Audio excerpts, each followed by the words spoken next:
d'abord, je voudrais commencer par féliciter les autorités monégasques suite à la conclusion des deuxièmes revues dans le cadre de la FEC et de la FRD. Comme vous le savez, ceci donne lieu immédiatement à un décaissement de 107 millions de dollars. Dans le contexte du programme, la performance ou les résultats de Madagascar sont jugés satisfaisants.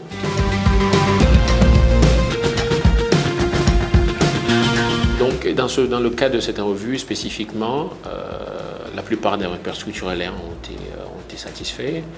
On avait essentiellement deux actions préalables.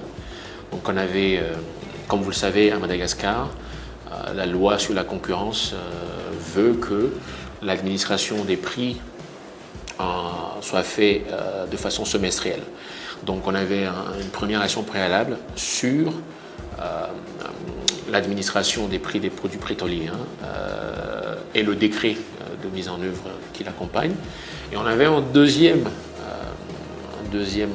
action préalable sur la JIRAMA, donc l'adoption du plan de redressement de JIRAMA qui nous pensons est un très bon pas dans la bonne direction. C'est vraiment important, cette réforme.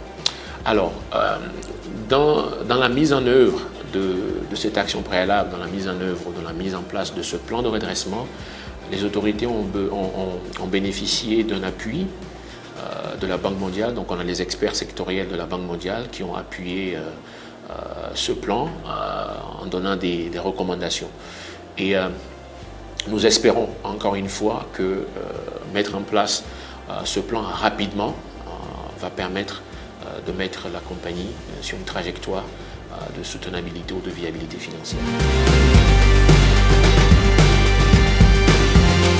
Comme je viens de l'expliquer, le plan a bénéficié vraiment de l'appui des experts sectoriels de la Banque mondiale, prenant en compte différents facteurs tels que comment créer les incitations pour que les IPPs, donc les producteurs indépendants d'énergie, puissent continuer à investir.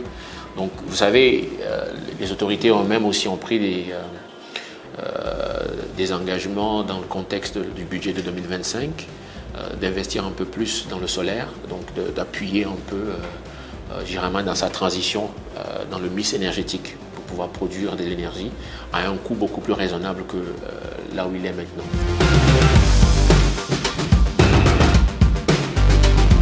L'idée ici, c'est d'essayer au mieux que les prix à la pompe reflètent un peu les développements sur les marchés internationaux. Évidemment, dans la formation du prix à la pompe, on a plusieurs éléments.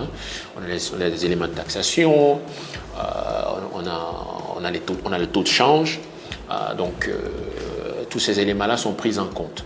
Alors, pour Madagascar, on a mis le mécanisme qui est mis en place à quand même ce qu'on peut appeler des filets de sécurité pour éviter qu'il y ait des changements trop brusques dans les prix, donc permettre un peu de protéger les consommateurs.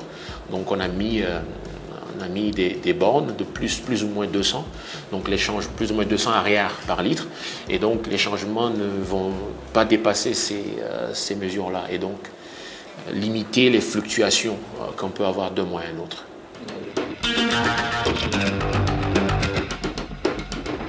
Pour que ces réformes soient un succès, on a trois principaux critères.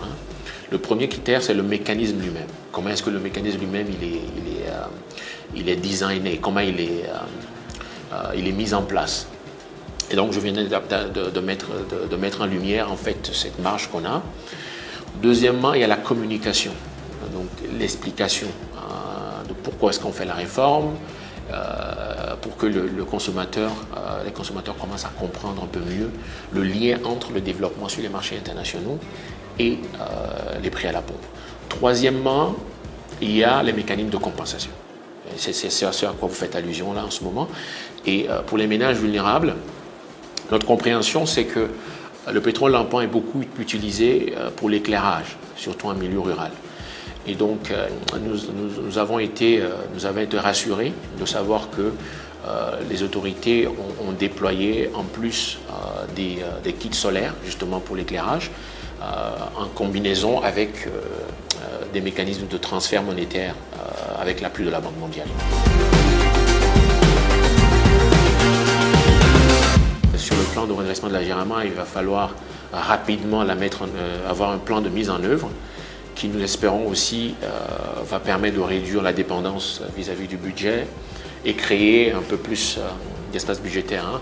Il s'agit de la même chose aussi pour le mécanisme d'ajustement automatique des prix, que nous pensons que la mise en œuvre continue de ce mécanisme permettra aussi de dégager des marges dans le budget pour justement les réallouer vers les dépenses de développement qui sont importantes, mais aussi de réduire les risques budgétaires qui sont associés à ces subventions.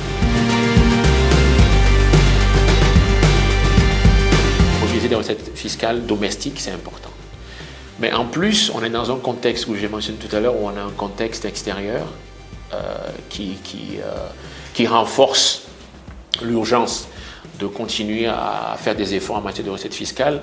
Et donc, dans le contexte de Madagascar, les autorités ont commencé à faire des efforts que nous pensons qu'il est important de continuer à soutenir. Notamment, les efforts qui ont été faits, c'est en matière de rationalisation des dépenses fiscales. Et donc, dans le contexte du programme, on a un objectif d'augmenter les recettes fiscales en pourcentage du PIB de 2,4 points de pourcentage d'ici les 3 ans du programme. Et donc ces efforts-là, nous espérons pouvoir contribuer à atteindre ces objectifs.